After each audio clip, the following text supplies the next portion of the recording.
Cricket క్రీడా పోటీలను Gopalapuram MLA Maddipati Venkataraju ప్రారంభించారు. ఈ సందర్భంగా ఆయన మాట్లాడుతూ మనిషి యాంత్రిక జీవితంలో నిత్యం పరుగులు పెడుతున్న ఈ రోజుల్లో సాంప్రదాయబద్ధంగా క్రీడా పోటీలను ప్రారంభించడం చాలా ఆనందంగా ఉందని అన్నారు. ముఖ్యంగా యువత చెడు వ్యసనాలకు బానిసలు కాకుండా క్రీడల వైపు మొగ్గు చూపడం వల్ల శారీరక మానసిక దృఢత్వం పెరుగుతుందని చెప్పారు.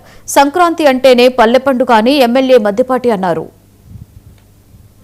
ఒక సాంప్రదాయంగా వస్తున్న సంక్రాంతి వేడుకలు క్రీడలు ఆట పాటలతో కూడిన కళ్ళతో కూడిన ఒక సంక్రాంతి సంబరాలని ప్రతి సంవత్సరం చేస్తూ వస్తున్నాం.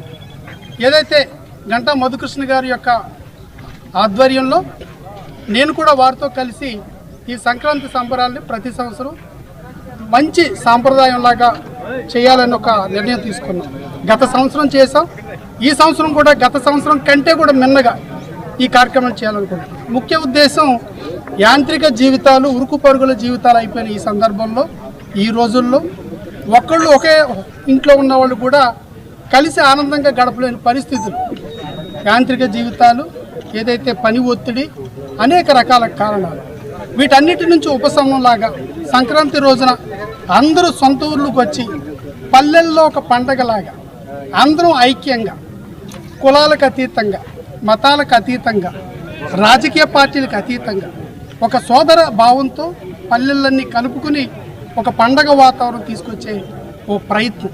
ఇది మన పూర్వీకులు మనకి ఇచ్చిన ఒక సంపద, వారసత్వ సంపద మన పండగ. ఆ వారసత్వ సంపదను కాపాడుకుంటూ ఏదైతే మనిషి సామాజిక జీవి అనే కోణంలో అందరినీ సమాయత్తం చేస్తూ సమీకరించుకుంటూ అందరినీ కూడా ఐక్యం చేసే ప్రక్రియ అండి. ఈ ప్రక్రియలో భాగంగా ఈరోజు క్రికెట్ టోర్నమెంట్లను ఆరంభించాం. రండి, అందరూ కూడా ఇందులో పాల్గొనండి. క్రీడలు ఆట పాటలతో కూడిన ఒక మంచి సంక్రాంతి సంబరాలు ఈ సంవత్సరం కూడా చేసుకుందాం. అందరినీ ఆహ్వానిస్తున్నాం. గోపాలపురం నియోజకవర్గం తరఫున ప్రతి ఒక్కరు